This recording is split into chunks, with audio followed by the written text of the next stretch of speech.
India, historical cradle of the world's most ancient religions and cultures. For many of us in the West, India is a distant and mysterious land. Looks good. The second most populous country in the world, India has 1.2 billion people and is home to more than 40% of the world's poor. Illiteracy is high, basic infrastructure is lacking, and unemployment is a chronic problem. Most people in India get by on less than $2 a day without the most basic requirements such as running water in their homes. Yet with all of these challenges, the Indians we encountered were an extraordinary group, extremely resourceful and astonishingly resilient. They are survivors who fashion their lives and progress from next to nothing. A group of Americans from the Make It Real Foundation traveled to India in October 2010. Their hope was to immerse themselves in the communities and on-site work of 6 nonprofit partners, carefully selected by the Foundation for Sustainable Development. The group traveled halfway across the globe to see how their charitable donations would be put to work, and along the way, to have the chance to foster personal connections that would span geographic and cultural boundaries. You are invited to journey with the Make It Real Foundation to the exotic destination of Rajasthan, India, to visit 6 small grassroots organizations who would be the recipients of the group's philanthropic efforts. The journey takes you straight to the heart of the Indian people.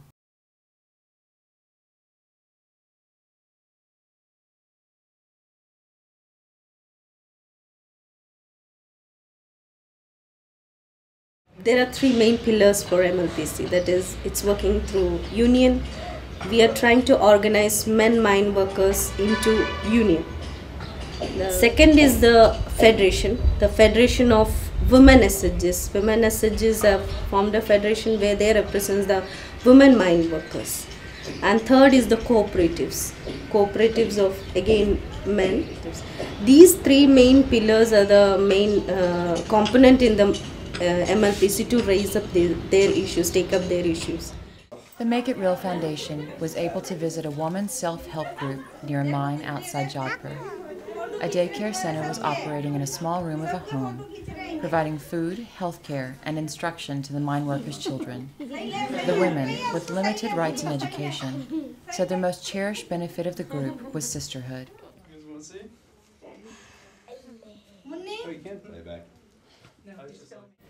Though there is no compensation still now given to them in case of death due to silicosis, or even in case of accidents also, because the ownership is not proved. Who is the owner of the mine under which he is working?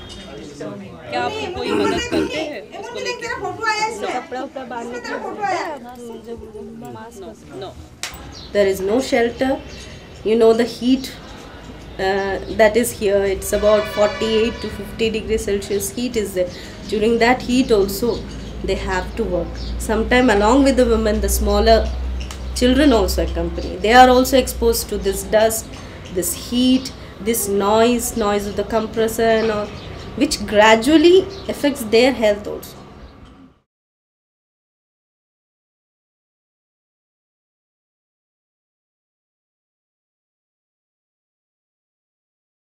Two years break gaps comes because no money and no lots of things, but this year lots of girls also demanding to their education. They are pushing us and they are saying, if you are not calling us, we are come in your office.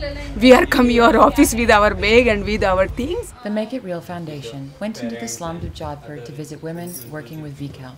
We met young women seeking more education and a chance to be self-sufficient. So she actually is comfortable saying, I didn't want to get married. Yeah. Sometimes I get the sense that they're frightened or uncomfortable saying those things in public. So many girls, they are not dare to say no. Right. Yeah. Even so here they are like actually hesitating to share their experiences. If we are working on gender violence and we especially focus on this, and when we work with the young people, so there is a feudal mentality and patriarchal mentality is main challenge. VCALP established a residence camp for 10 young women to continue their education, And the Make It Real Foundation has enabled them to include more young women in the program. While the women we met appeared hesitant to share their stories with us for fear of retaliation by fathers, brothers, or husbands, they were excited to show off their modest homes and their artistry at applying henna. We elicited both excitement and friendly curiosity wherever we went.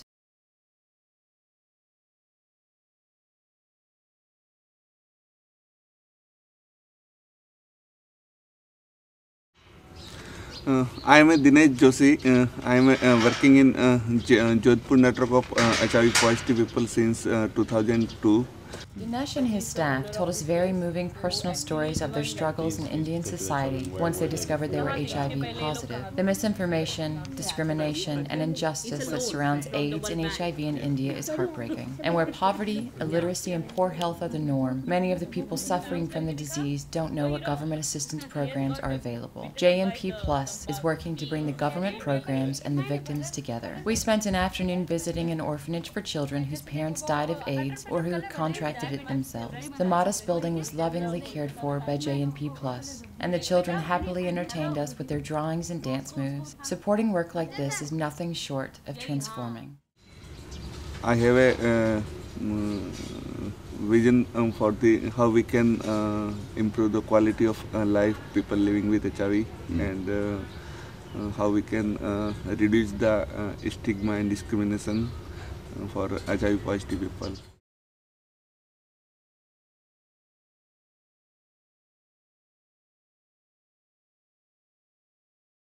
The Make It Real Foundation visited 2 schools in rural India, outside Udaipur. The bus ride took hours, but the visitors were rewarded in each case with a loud and welcoming Bindi greeting from the students. Facilities and resources in the area are minimal, and schools are often converted from other building uses. The students are well behaved and curious about our visit, especially the camera.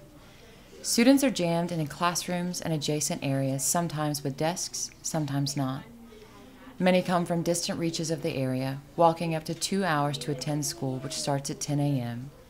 Their uniforms of blue and white bring a sense of cleanliness and order to the crowded, hot, decaying surroundings. So they introduce themselves. Now you can introduce to them. Your name only and country. मेरा नाम राणे है, USA. Rane हैं ये और America से आए हैं. मेरा नाम किम है, USA.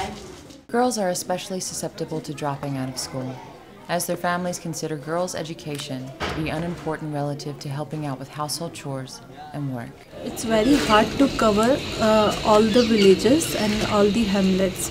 And because of the remote area, the facilities which are given by the government are not provided to them because they are not connected to road. Through outreach programs, ALERT educates rural families of the importance of education and the benefits it can bring to both the girls and their families.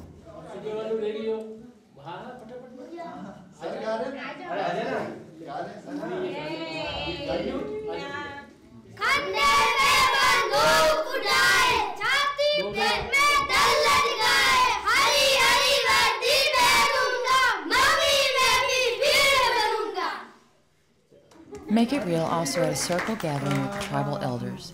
A woman was in obvious discomfort, having been asked to speak in the presence of the men.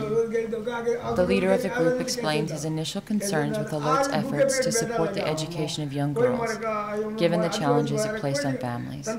He also spoke of village matters, like the weather effects on their crops.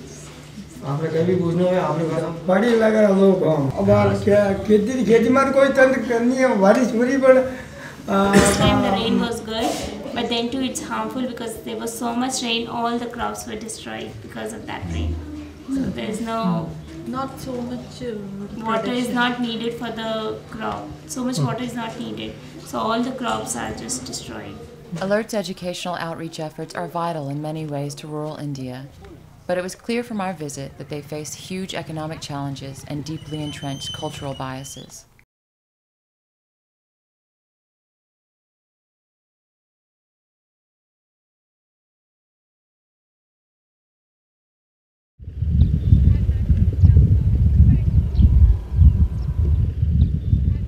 Our work is basically to involve the communities. Involve the communities right from the planning to decision making, to implementing, to monitoring at every level. We enter the village, what are the areas where we can work, where we can support, what are the areas where other support is needed. We try to make a detailed perspective plan in the village, and then we try to find out the areas where FES can help with its own mandate: ecological restoration work, livelihood development work, establishing governance system over larger natural resources. The Foundation for Ecological Security has been working with local communities in a variety of innovative ways to counter the problems engendered by widespread water shortages, over-farming, and the misuse of scarce resources. Leveraging off of careful agricultural research, FES is able to bring more efficient and productive farming techniques to communities that are wholly dependent on agriculture for their way of life.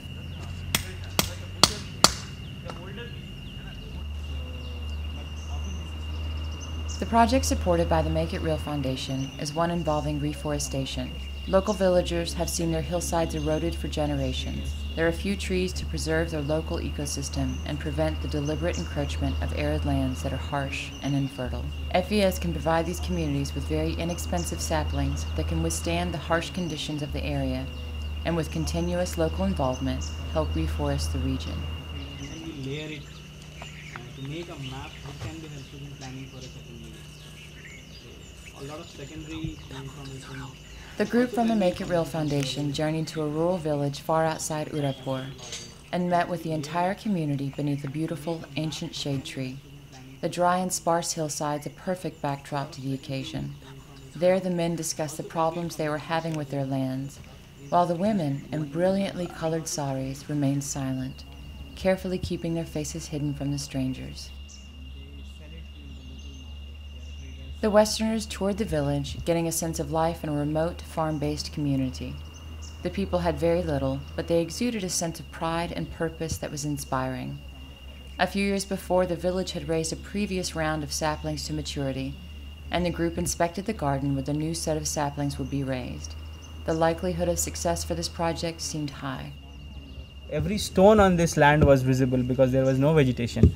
So that was a matter of concern, because they were not getting fodder and whatever was earlier available.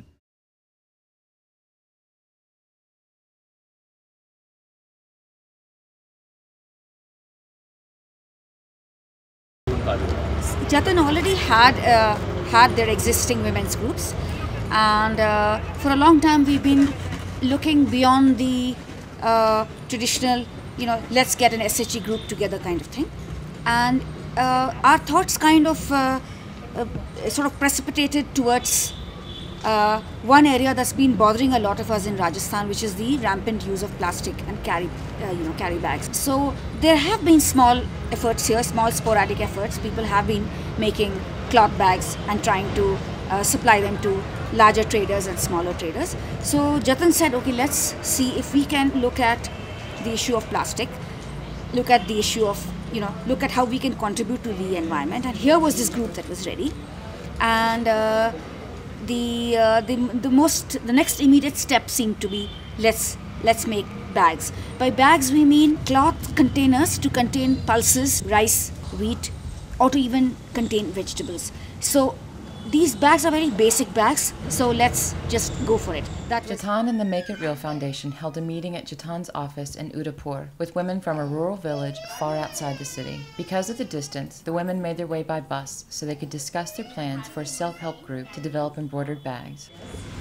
According to a study conducted by Jatan Sansthan, 47% of youth population, including young girls, migrated to the nearby cities in search of income. Most of these migrating youth lack specific livelihood skills and enter the market as unskilled labor, leaving them socially and economically vulnerable.